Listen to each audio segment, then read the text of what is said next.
Bien, muy buenas tardes con todos. En primer lugar, agradecer en nombre del doctor Sergio Espinosa, jefe de la Unidad de Inteligencia Financiera del Perú, al doctor Roque Díaz Delgado, presidente de la Junta de Decanos de Colegios de Notarios del Perú, y a todos ustedes por el interés en tan importante evento que está organizando este día la Junta de Decanos. La SBS, a través de UIF, siempre presta a participar de estos eventos porque nuestro mayor interés es coadyuvar a que el sujeto obligado entienda esta tarea difícil que sabemos que es en materia de la implementación de un sistema de prevención de lavado de activos y financiamiento del terrorismo. El tema que voy a abordar y que les voy a comentar de manera muy general, porque es un tema bastante amplio, es un tema poco conocido, lo vemos en el país periódicamente. El Perú ya ha atravesado por 3 periodos de evaluación mutua. Esta es la 4ª ronda y es un proceso de evaluación que va a efectuar, o que mejor dicho, ya viene efectuando un grupo regional que lidera la lucha antilavado a nivel de la región y en específico a nivel de Latinoamérica.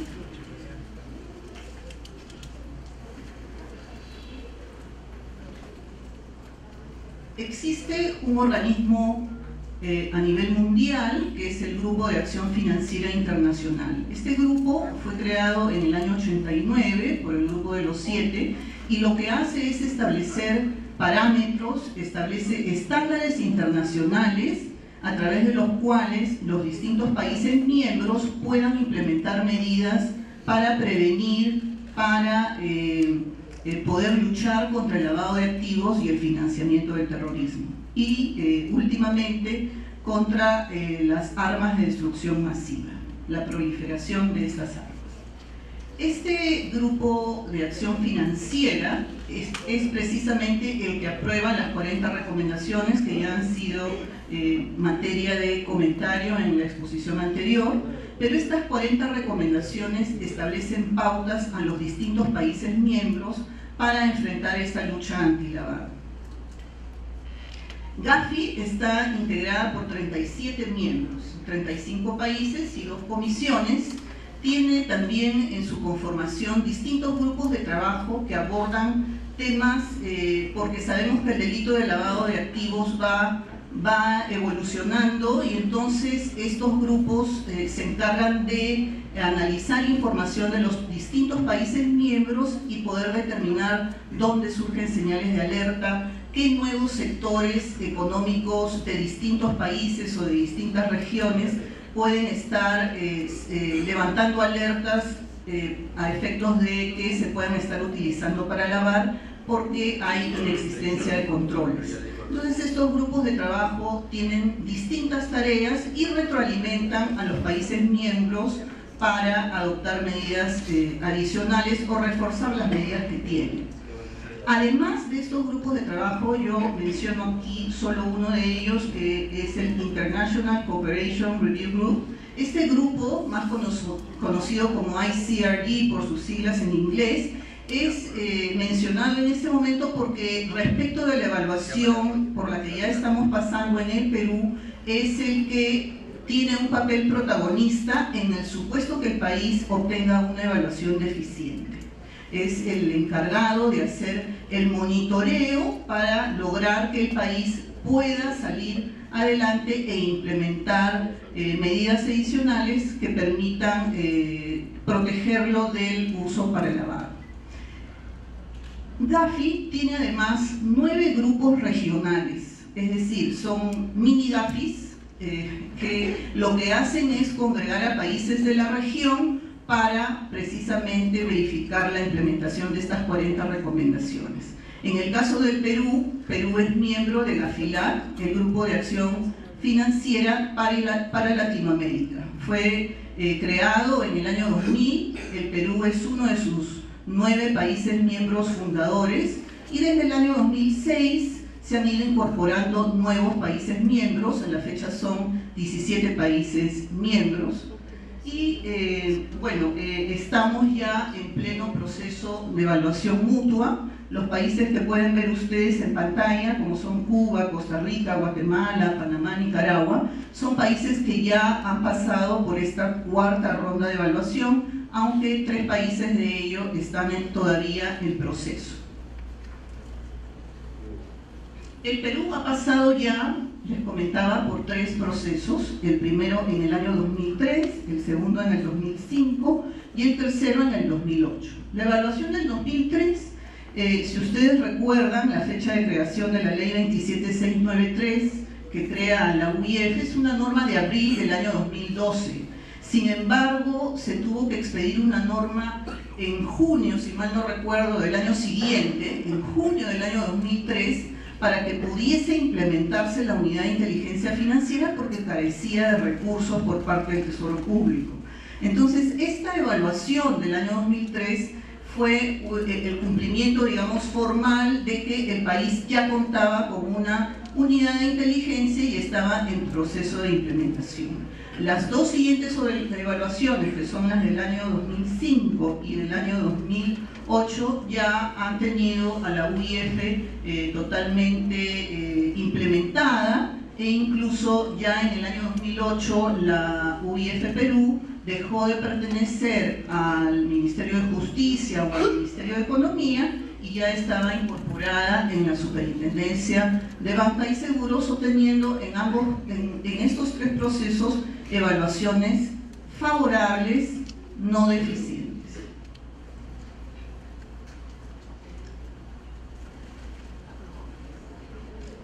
Solamente voy a mencionar aquellas recomendaciones que son relevantes para el proceso de evaluación. En realidad se evalúan las 40 recomendaciones, pero quería destacar en este momento, por ejemplo, que dentro de las 40 recomendaciones se exigen a los distintos países tener o poder identificar los riesgos de lavado que están enfrentando. Esto es una novedad porque las 40 recomendaciones han sido revisadas desde el año 2006, pero la revisión más profunda se ha efectuado en el año 2012.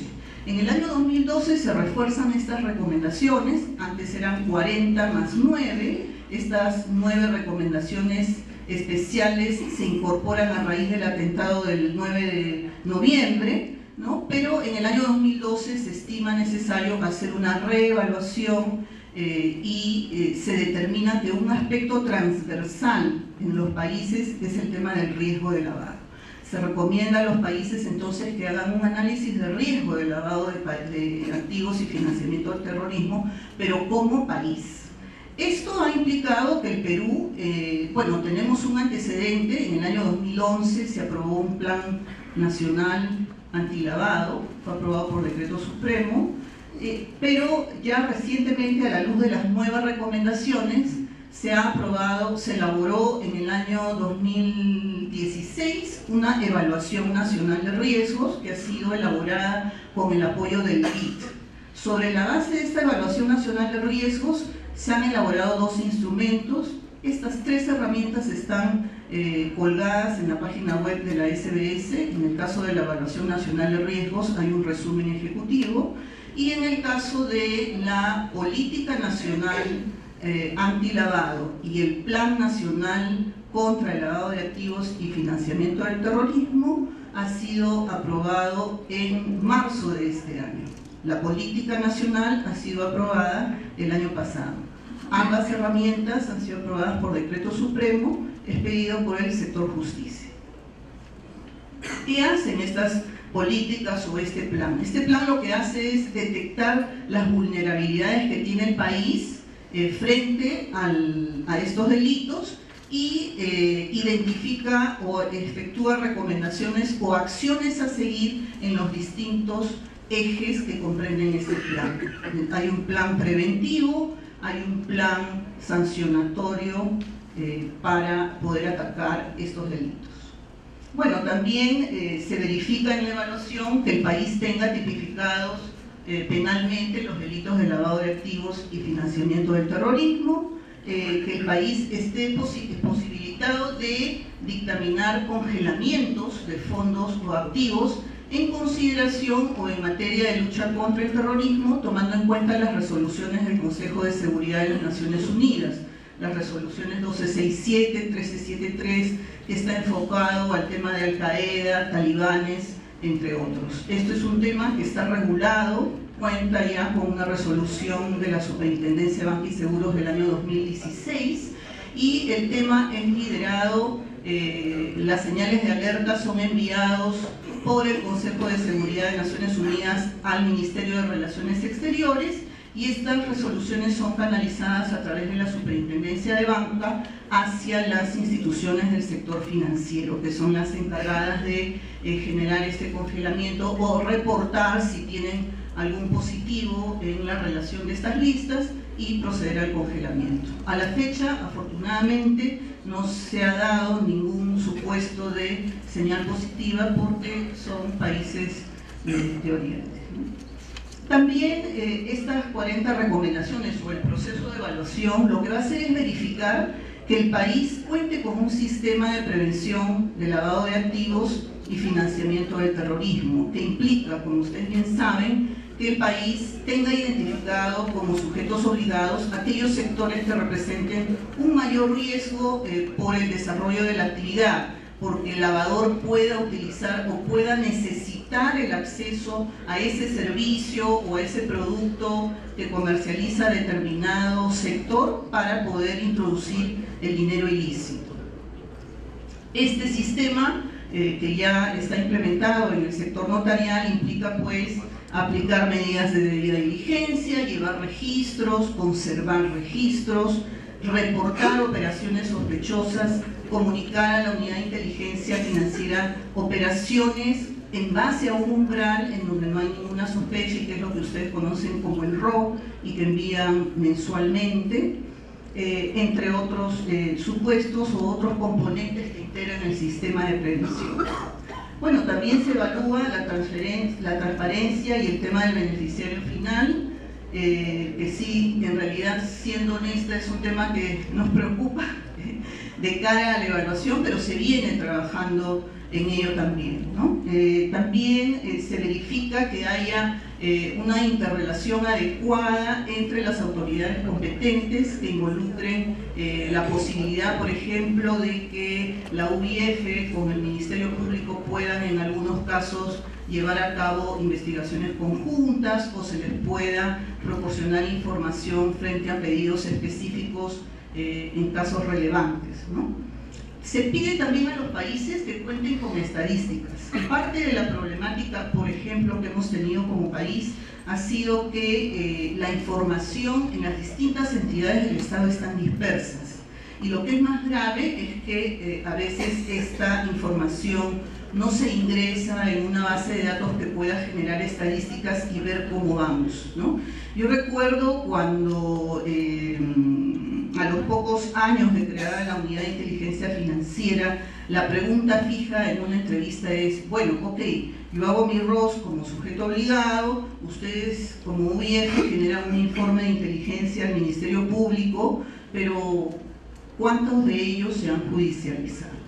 ¿No? Esa es una pregunta que caía por su propio peso, porque las distintas entidades, incluida la UIF, carecía de la información que retroalimentaba el Ministerio Público para saber cuántas de ellas habían llegado ya a formalizarse en un caso y que cuentan o no con sentencia firme. A la fecha ya tenemos información estadística que ha sido ya remitida a GAFILA como parte del proceso de evaluación. Y finalmente el tema de cooperación internacional, que aborda el tema de la extradición, la cooperación entre los países miembros, como es el caso de intercambio de información entre entidades homólogas o análogas, como es el caso de la posibilidad de que las UIFs puedan intercambiar información entre sí frente a una investigación en materia de inteligencia financiera.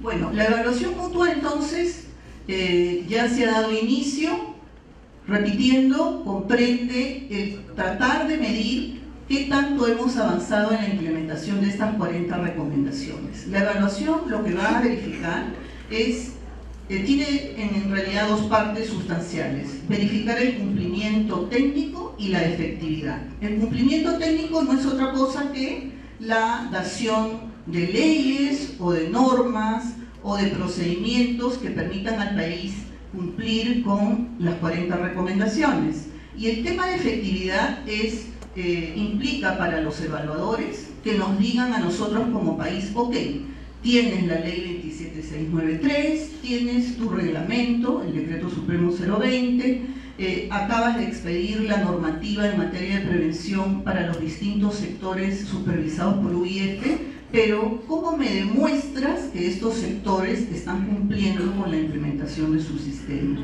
Has dictado capacitaciones, retroalimentas a tus sujetos obligados para saber si efectivamente hacen bien el ROS, si se han capacitado, si efectivamente conocen lo que implica para ellos tener un sistema de prevención adecuado. Todo eso es lo que vamos a tener que demostrar a través del cuestionario de efectividad. Esta parte de la efectividad implica que el país verifica 11 resultados inmediatos de efectividad, que los vamos a ver en un instante. Pero bueno, la evaluación tiene, en estricto, acá pueden apreciar 6 etapas, pero se consolidan en 4.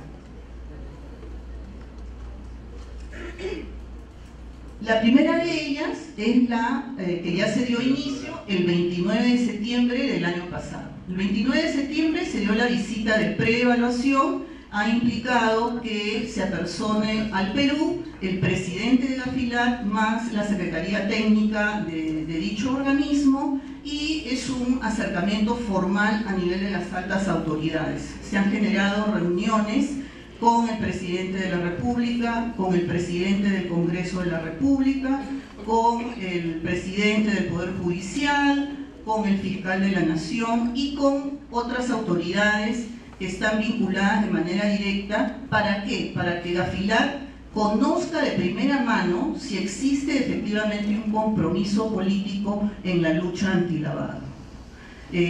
Se manifiesta al presidente de la República y a los altos funcionarios que se les va a hacer llegar este cuestionario y se recoge pues el compromiso de seguir apoyando este proceso de evaluación, porque implica el envío de información y también visitas in situ con altas autoridades. Llevar a cabo esta reunión entre octubre del 2017 y abril del 2018 se lleva a cabo la absolución del cuestionario. Dentro de los primeros días del mes de octubre recibimos el cuestionario enviado por el equipo evaluador. El equipo evaluador está integrado por 5 miembros de distintos países miembros de Gafilat. Entre ellos, me va a fallar la memoria, pero sé que está Argentina, México, Chile, Paraguay y me parece que Panamá. De estos 5 países miembros, todos son expertos, están garantizados por Gafi como personal especializado en evaluaciones mutuas, y tenemos conocimiento que de estos 5 representantes, 2 pertenecen a unidades de inteligencia financiera que ven distintos temas, no solamente regulatorios, sino también de prevención. Hay, me parece, un representante del Ministerio Público, otro del sector valores, entre otros. Es un grupo multiprofesional.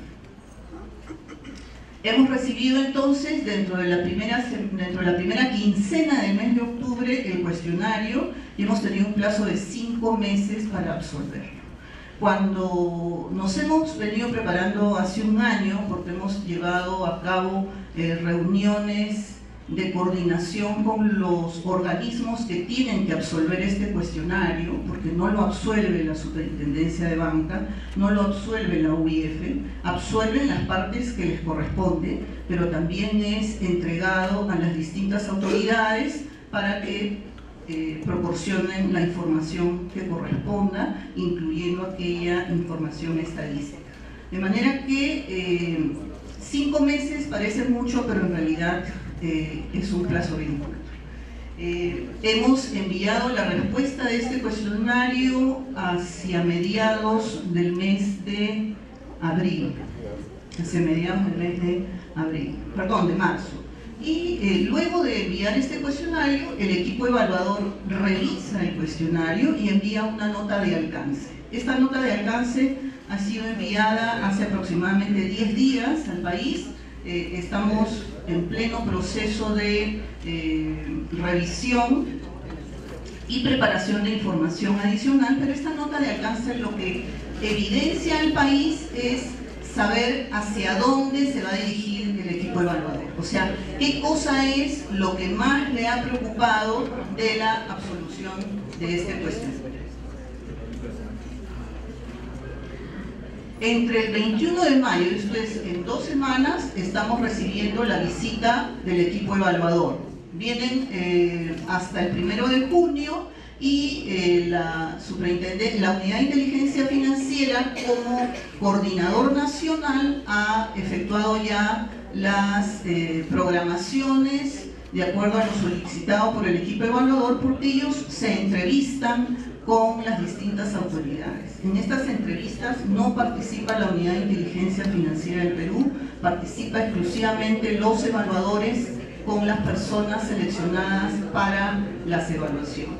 Y en estas visitas lo que hacen es precisamente verificar, ¿no?, que tanto conocen sus sistemas de prevención, sus sistemas represivos, y si efectivamente lo que está puesto en la absolución del cuestionario es tan cierto como se ve, ¿no? Y finalmente, entre julio y diciembre de este año, se va ya a la etapa final, en donde se elaboran proyectos del informe final. Se genera también una reunión cara a cara, se le llama, entre la coordinación nacional y el equipo evaluador, y finalmente durante la primera semana del mes de diciembre de este año se está llevando a cabo la sesión plenaria de Gafilat, donde se discute este informe final y resumen ejecutivo, y finalmente se determina la calificación que recibirá el país como proceso de la evaluación. Estas son las 6 recomendaciones claves. ¿Por qué? Porque ¿cómo nos van a evaluar? Se toman en cuenta que el país cumpla o no cumpla con determinado número de recomendaciones o de resultados inmediatos de efectividad, ¿no? Entonces, yo voy a obtener nota aprobatoria, llamémoslo así, si del universo la mayor cantidad de recomendaciones, de las 40 recomendaciones, tienen un calificativo de cumplido o mayoritariamente cumplido. Entonces, ¿cuándo voy a obtener una evaluación mutua deficiente? Cuando obtenga más de la mitad de las 40 recomendaciones como no cumplidas o parcialmente cumplidas, y de los resultados inmediatos de efectividad obtenga 3 o más de las recomendaciones claves. Las recomendaciones claves las vamos a ver a continuación. Yo simplemente las voy a mencionar porque ya han sido explicadas algunas de ellas. Una de ellas es, por ejemplo, el tema de la debida diligencia. Pero lo que debemos evitar como país, y esa es la mayor preocupación de todas las entidades participantes de esta evaluación, que son cerca de 21 autoridades de distintas entidades del Estado y del poder público, se requiere obtener una calificación positiva.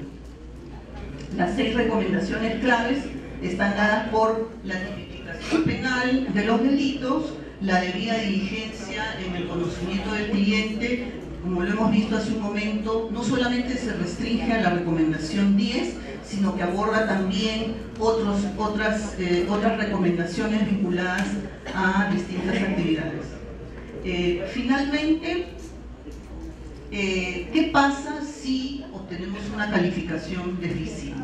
Bueno, este grupo, el ICRD, lo que va a hacer es identificar cuáles son las acciones a adoptar. pero lo que debemos de tener presente es las consecuencias que van a implicar el hecho de que el país tenga una mala calificación, tenga una evaluación mutua deficiente. Tiene un efecto directamente en el tema del riesgo país, que va a repercutir en nuestra economía, puede afectarse las acciones o las operaciones de comercio exterior, se encarecen los créditos, se implementan restricciones mayores a nivel del sector financiero, porque obviamente respecto de los 190 países miembros de Gafi y sus brazos regionales, pues estos países van a evitar iniciar relaciones comerciales con nosotras o establecer medidas más estrictas o más rigurosas, porque son ellos los que se van a ver expuestos al lavado de activos.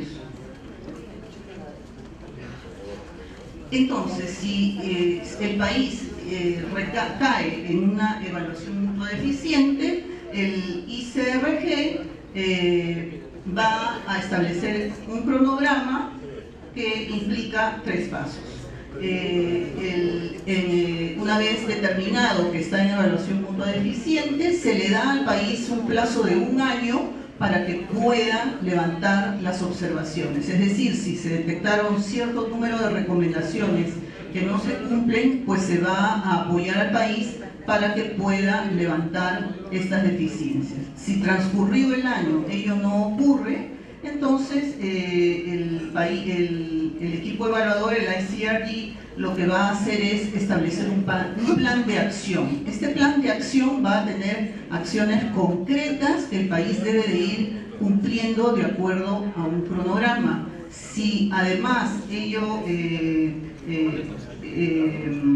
se genera la incorporación de este plan de acción y no se cumple, va a repercutir en la incorporación del país en las famosas listas que maneja Gafi. Gafi maneja una lista en función a colores. Cuando se crea este plan de acción pasa a la lista gris, pero si se evidencia que hay un incumplimiento del plan de acción y que no hay un compromiso del país para implementar medidas antilavado, pues entonces se incorporará al país en estas otras listas, como es el caso de, por ejemplo, Corea del Norte, que está en la lista roja, y Irán, que está en la lista gris oscuro. Yo en el caso del notario solamente quería comentar, ustedes, este tema ya ha sido tocado ampliamente, pero la participación del notario como sujeto obligado, hemos escuchado al expositor anterior que es un tema a nivel mundial. La identificación de determinados sectores a través de estas recomendaciones del Gafi implican que hay un análisis de riesgo y que se han determinado que son las actividades más expuestas. Los notarios, al igual que otras actividades y profesiones no financieras designadas, entre las cuales están, por ejemplo, los casinos, la venta de metales y piedras preciosas, entre otros, representan actividades sensibles que pueden utilizar los lavadores, y entonces lo que se recomienda es la adecuada implementación del sistema de prevención de lavado. Para adelantar un poco, para el equipo evaluador, porque Gafilat mantiene una cercanía con el Perú, sobre todo porque recordemos que el jefe de la Unidad de Inteligencia Financiera ha sido presidente del Grupo Egmont. El Grupo Egmont es un grupo, también es un organismo de carácter internacional que congrega a todas las unidades de inteligencia financiera del mundo. El jefe de la UIF ha presidido este grupo y a raíz de ello hay una cooperación, una comunicación permanente con Gafi y con los distintos grupos regionales como es el Gafilat. Entonces ellos tienen un conocimiento ya avanzado de cuál es el compromiso del país en la lucha antilavado y conocen también de los progresos, de lo que ha significado que el sector notarial se incorpore efectivamente en la implementación del sistema de lavado.